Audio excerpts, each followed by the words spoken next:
নমস্কাৰ শ্ৰদ্ধাৰ ছাত্ৰছাত্ৰীসকল বিদ্যালয় শিক্ষাৰ সৈতে সম্পৰ্ক থকা আপোনালোকৰ অসমীয়া ইউটিউব চেনেল ইনফৰ্ম হাবৰ আন এটি ভিডিঅ'লৈ স্বাগতম জনাইছোঁ। আশা কৰিছোঁ আপোনালোক ভালে আছে।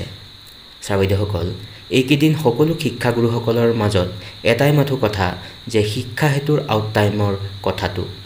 ইতিমধ্যে নিৰ্দেশনা পত্ৰ আহিল যে প্ৰতিজন শিক্ষাগুৰুৱে ইন টাইম আৰু আউট টাইম আগতে ইন টাইম দি আছিল আৰু বৰ্তমান সময়ত আউট টাইম দিয়াটো বাধ্যতামূলক হৈ পৰিল।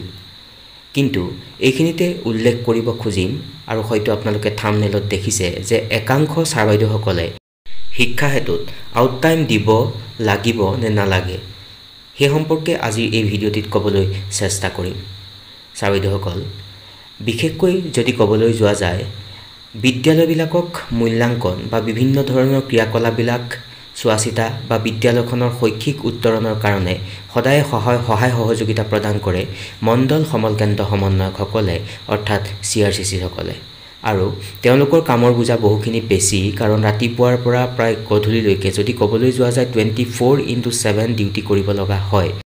ছাত্ৰছাত্ৰীসকল আজি কিছুদিনৰ পূৰ্বে CRCCসকলৰ এটেণ্ডেঞ্চক লৈ সমগ্ৰ শিক্ষা কাৰ্যালয়ৰ তৰফৰ পৰা এখন গুৰুত্বপূৰ্ণ পত্ৰ আহিছিল। সেই পত্ৰখনৰ আলমত কিছু কথা অৱগত কৰাবলৈ আপোনালোকক চেষ্টা কৰিম। ছাত্ৰছাত্ৰীসকল এইখনেই আছিল সেইখন গুৰুত্বপূৰ্ণ পত্ৰ আৰু পত্ৰখন আহিছিল সমগ্ৰ শিক্ষা কাহিলীপাৰাৰ পৰা আৰু পত্ৰখন পঠাইছিল আমাৰ শ্ৰদ্ধাৰ মিছন ডিৰেক্টৰ ছাৰে সমগ্ৰ শিক্ষাৰ পৰা আৰু প্ৰতিখন জিলাৰ inspector of schools, district elementary education officers লগতে ডিষ্ট্ৰিক্ট মিছন কোঅৰ্ডিনেটৰ সকলোলৈকে এই পত্ৰখন প্ৰেৰণ কৰা হৈছিল। আৰু বিষয়বস্তু হিচাপে এই পত্ৰখনত উল্লেখ কৰিছিল যে mandatory daily attendance of CRCC through 6/2।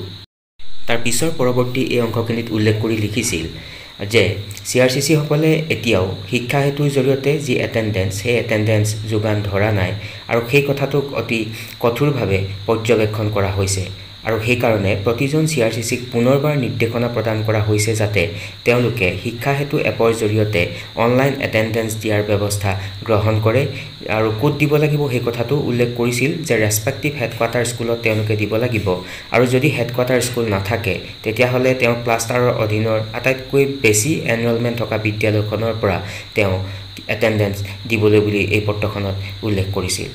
কিন্তু যদি ক'বলৈ যোৱা যায় এই নিৰ্দিষ্ট পত্ৰখনত CRCCসকলৰ আউট টাইমৰ কথাটো ইয়াত মেনশ্যন কৰা হোৱা নাই, কাৰণ কোৱা হৈছে যে এটেণ্ডেঞ্চ দিবলৈ বুলিহে ইয়াত কোৱা হৈছে। আৰু অতি গুৰুত্বপূৰ্ণভাৱে এই অংশখিনিত উল্লেখ কৰিছিলে যে দ্য CRCC উইল পাৰফৰ্ম আদাৰ duties after giving the daily attendance, অৰ্থাৎ ডেইলি এটেণ্ডেঞ্চ দিয়াৰ পাছতহে সেই CRCCজনে আন কামত বা আন বিদ্যালয় পৰিভ্ৰমণ কৰিব পাৰিব। কিন্তু ইয়াৰ পৰা এটা কথাই অনুমান কৰিব পাৰি যে CRCCসকলৰ ক্ষেত্ৰত সেই পত্ৰখনত আউট টাইমৰ কথাটো মাণ্ডেটৰী বুলি ধৰা হোৱা নাই। যিহেতু এটেণ্ডেঞ্চৰ কথা কৈছে গতিকে তেওঁলোকে এটেণ্ডেঞ্চ দিব, এটা শ্ৰেণীত পাঠদান কৰাৰ পাছত তেওঁলোকে আন বিদ্যালয়বিলাকলৈ ধৰক যাব তাত মানে শৈক্ষিক ছাপোৰ্টৰ কাৰণে। কিন্তু তাৰ বিপৰীতে যদি ক'বলৈ যোৱা যায় কিছুদিনৰ পূৰ্বতে অহা এখন পত্ৰত সমগ্ৰ শিক্ষাৰ অধীনৰ সকলো কৰ্মচাৰীৰ ইন টাইম আউট টাইম বাধ্যতামূলকভাৱে দিয়াৰ সম্পৰ্কতো এখন পত্ৰ আহিছিল আৰু ইতিমধ্যে আজি যোৱা 3 দিনমানৰ আগত সকলো শিক্ষক শিক্ষয়িত্ৰীৰ ইন টাইম আৰু আউট টাইম বিশেষকৈ আউট টাইম বাধ্যতামূলক কৰাৰ সম্পৰ্কতো এখন পত্ৰ আহিছিল। কিন্তু মণ্ডল সমল কেন্দ্ৰ সমন্বয়কসকলৰ ক্ষেত্ৰত অহা এই নিৰ্দেশনা পত্ৰত কিন্তু আউট টাইমৰ কথাটো মেনশ্যন কৰা হোৱা নাই বা উল্লেখ কৰা হোৱা নাই। তথাপিও কেৱল মাত্ৰ সেই পত্ৰখনৰ আলমতহে কথাখিনি উপস্থাপন কৰিবলৈ চেষ্টা কৰিলোঁ আৰু এই সমগ্ৰ কথাখিনি সঠিকভাৱে জানিবলৈ হ'লে হয়তো আমি কিছুদিন অপেক্ষা কৰিব লাগিব। গতিকে ছাত্ৰছাত্ৰীসকল বিষয়টো অতি গুৰুত্বপূৰ্ণ আৰু সেই উদ্দেশ্য আগত ৰাখি উপস্থাপন কৰিবলৈ চেষ্টা কৰিলোঁ আৰু আশা কৰিছোঁ আজিৰ এই আলোচ্য শিতানে আপোনালোকক উপকৃত কৰিব।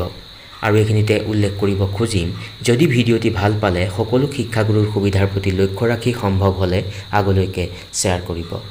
বিদ্যালয় শিক্ষাৰ সৈতে সম্পৰ্ক থকা আন এটি বিষয়বস্তু লৈ মই পুনৰবাৰ আপোনালোকৰ কাষলৈকে আহিম। চাই থাকিব ইনফৰ্ম হাব। সকলো ভালে থাকক। নমস্কাৰ। Take care.